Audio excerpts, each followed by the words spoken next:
I have a son who's now in his teen years. His first racial experience was at age 3. We had just moved to Austin, Texas, and we were in a neighborhood meeting about the community we were in. We were the only Black family that were there. And my son comes downstairs at 3 years old when he was pouting. And I said, "What's wrong, honey?" He said, "They told me I had to be the bad guy because I'm Black." And he said, "And I want to be the good guy. I want to be the hero, and I want to be the one that saves people."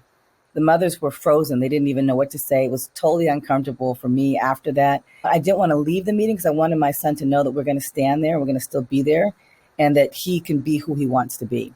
And so that night when we tucked him in, my husband and I talked to him about who he comes from and the people, just like my parents told me so much about African American history and culture as a child, because outside of our house setting, our home setting, we are criminalized.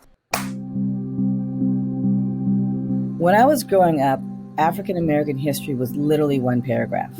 There were Africans came and they were enslaved. There was Harriet Tubman, Frederick Douglass, and then a jump to Rosa Parks and Martin Luther King. We learned about 4 people in African American history. Now where I sit, and I know that 4 million people received their freedom, or took their freedom, or were granted their freedom, stole their freedom in 1865, and even before that moment. There are so many stories that we can understand about survival, about resilience, about pride, and about the African American experience of the United States that goes beyond those 4 great figures. Teaching Texas Slavery is a digital humanities project that I've been working on with a team of scholars for a number of years. And this project is a way to teach young children about the contributions of African Americans, to look at them in their eyes, to understand the humanity of the enslaved and their contributions to the state of Texas. In my work, I try to honor the voices and the experience of people who were enslaved because for so long in the historical literature, nobody asked them about how they experienced slavery. They talked about enslaved people by making them objects, but these were human beings. And for me, I think it's important to try to read and think about moments, historical moments from their perspectives. Kids can absolutely handle hard truths.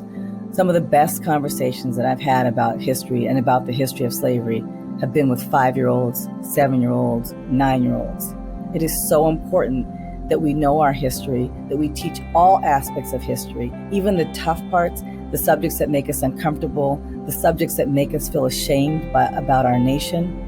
That's when we are in a place where we can move forward and grow and live in a realistic space, and students don't feel betrayed by high school education, by junior high school education, and by elementary school education.